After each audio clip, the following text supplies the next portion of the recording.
서산시 의회 시정질문 첫날 서산시청 신청사 이전 문제가 도마 위에 올랐습니다.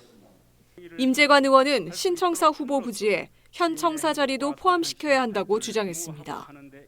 앞서 서산시 용역 결과에선 후보지가 7곳으로 압축됐는데 현 청사의 경우 관아문 등 문화재가 있어 충남도 문화재위원회가 신축이나 증축을 불허한 바 있습니다. 임 의원은 문화재 주변 건축 기준을 완화한 다른 지역의 사례를 들며 서산시도 재심을 요청해야 한다고 지적했습니다. 이에 맹정호 서산시장은 의견은 수용하겠다면서도 의도를 갖고 특정 후보지를 포함하거나 배제하는 일은 없다고 강조했습니다. 문화재 보호구역이라 신증축이 어렵다. 그래서 아예 여기는 조사 대상에도 안 넣었다니까요. 용역사에서.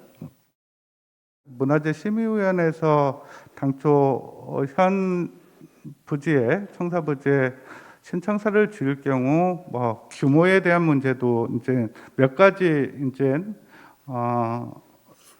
요건 때문에 어렵다고 이렇게 이제 결정을 내렸거든요. 그렇기 때문에 그런 문제를 일정 부분 해소할 수 있다면은 좀 배우지와 현청사의 연계해서 하는 일도 하나의 안으로 검토는 할 수 있다고 봅니다.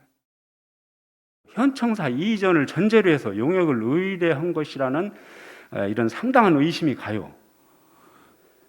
이런 문화재를 갖고 있는 것들이 이런 것들 때문에 지금 우리 지역 발전을 위해서 이렇게 개발을 못 한다는 것은 참 어불성설이고, 시장으로서 정책을 결정하면서 그런 의도성을 가지고 그런 판단을 전제로 해서 입지를 결정하는 과정을 겪는다면 나중에 이곳으로 정해지더라도 우리 시민들이 얼마만큼 공감하고 동의할 것인가라는 생각이 듭니다. 그래서 이어 임 의원은 청사입지 선정위원회에 전적으로 맡길 것이 아니라 주민투표로 후보지를 결정해야 한다고 덧붙였습니다.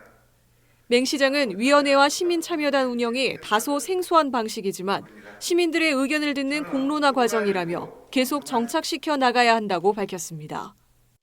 진짜 민주적이라 생각하는 반면에 아이러니하게도 이런 정책 결정하는 단체장이나 그 대의기관인 우리 의회 역시 논란의 책임을 피하기 위한 이런 수단이라는 생각도 참 들기도 합니다. 그래서 공론화위원회를 우리 시민들이 어떻게 바라보느냐가 중요한 겁니다.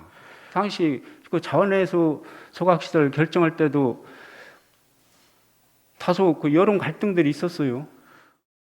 모든 정책 결정에는 갈등은 있다고 보고요. 네. 제가 볼 때는 우리 시의 어떤 정책을 결정하면서 중요한 현안에 대해서 충분히 시민들의 의견을 듣는 그동안의 어떤 과정과 절차가 있었던가?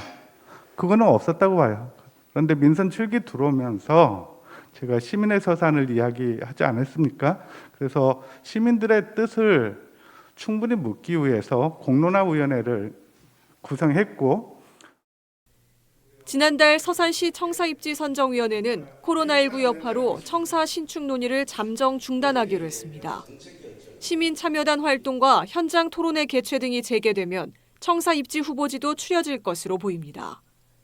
헬로티비 뉴스 정선영입니다.